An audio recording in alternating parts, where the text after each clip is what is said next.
A common beginner boo-boo for a crocheter is for your panel to either decrease in size or can sometimes increase in size.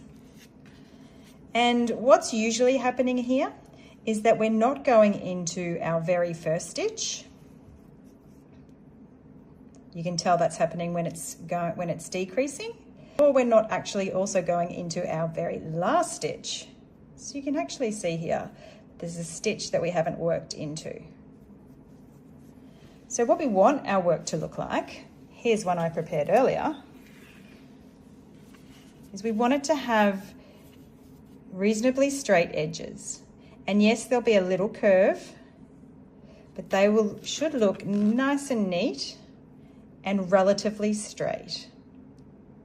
So now I'll show you which is the first stitch and which is the last stitch that you need to crochet into to get these nice straight edges.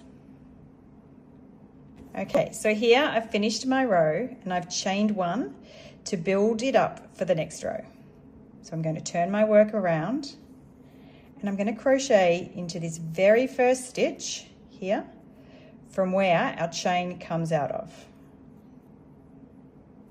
Now it can be a little bit tricky to see, so you may need to flip your work ever so slightly over. And here you can see is our very first V, just where my thumbs are here. So let's crochet into that very first V. I'm going to go straight into this stitch and we'll flip it over so we can see that we're going directly into both loops that form that V. Then we'll yarn over and pull through the stitch, yarn over again and pull through two. Let's have another look.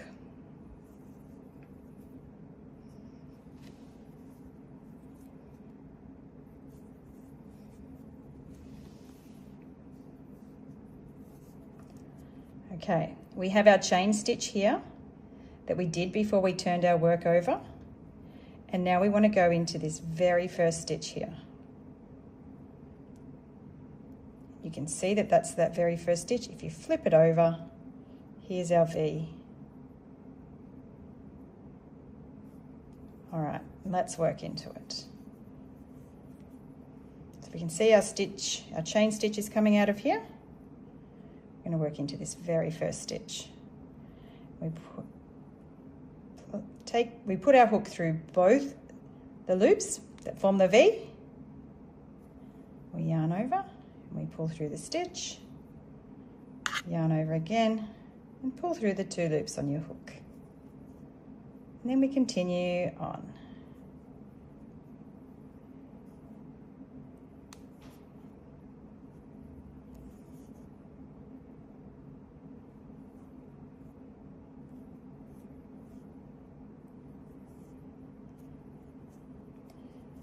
There we have it.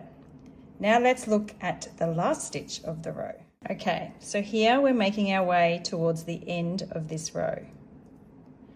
I've got a couple of stitches to do before we get there.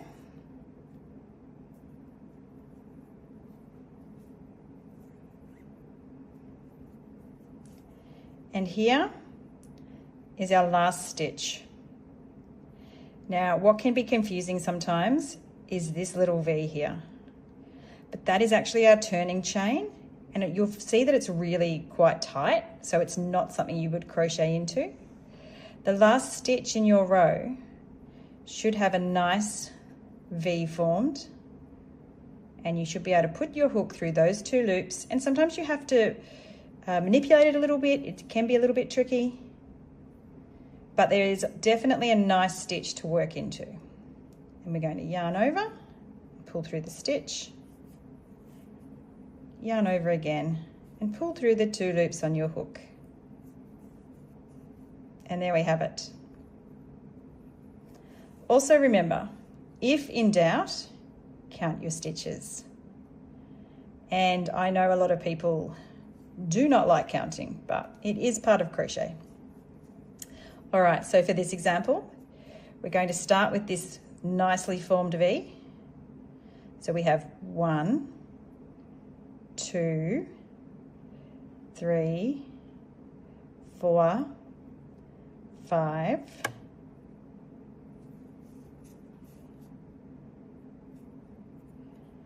6, 7, 8, 9, 10, and so on. Now, if you're a beginner, your stitches may not look this neat, but do try and look for that V because that indicates that that's a nicely formed stitch.